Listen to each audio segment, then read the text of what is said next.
ሰላም የጆና ዩቲዩብ ቤተሰቦች ዛሬም ስለ ዲቪ 27 አዲስ መረጃ አለ እንደሚከተለው አቀርባለሁ። በርካታ የዓለም ሀገራት ህዝቦች ወደ አሜሪካ ለመግባት የሚጠቀሙበት ዲቪ ሎተሪ ፕሮግራም በአሜሪካ መታገዱ ተሰማ።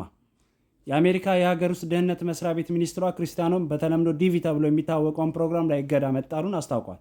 ሚኒስትሯ የእገዳ ትዕዛዙን ያስተላለፉት የአሜሪካው ፕሬዝዳንት ዶናልድ ትራምፕ ባስቀመጡት አቅጣጫና በሰጡት ትዕዛዝ መሰረት መሆኑን ገልጸዋል።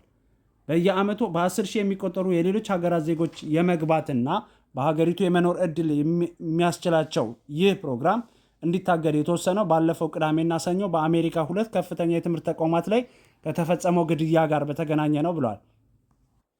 የአሜሪካው ዲፓርትመንት ኦፍ ሆምላንድ ሴኩሪቲ ሚኒስትሯ ክሪስቲያኖም ይህንን መልእክት በማህበራዊ ትስስር ገጻቸው ላይ አስፍረዋል። በብራውን ዩኒቨርሲቲ ተኩስ የከፈተው ግለሰብ በዲቪ ፕሮግራም ወደ ዩናይትድ ስቴትስ መግባቱ በዚህ መልእክታቸው የገለጹ ሲሆን ሚኒስትሯ ይህ ክፉ ግለሰብ ወደ ሀገራችን እንዲገባ በፍጹም አይገባም ነበር፣ ለዚህ ደግሞ እንደ መጠቀሚያ የሆነው ዲቪ ነው ብለዋል።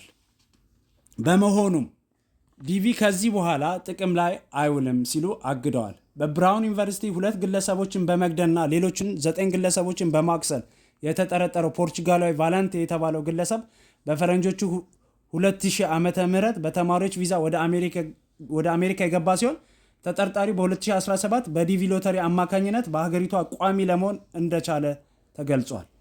የበርካታ ሚሊዮኖች ተስፋ የሆነው ዲቪ ሎተሪ መታገድ ምክንያት የሆነው ይኸው ግለሰብ ሐሙስ አመሻሽ ላይ በፈጸመው በራሱ ላይ ተኩስ ሞቶ መገኘቱ ተገልጿል።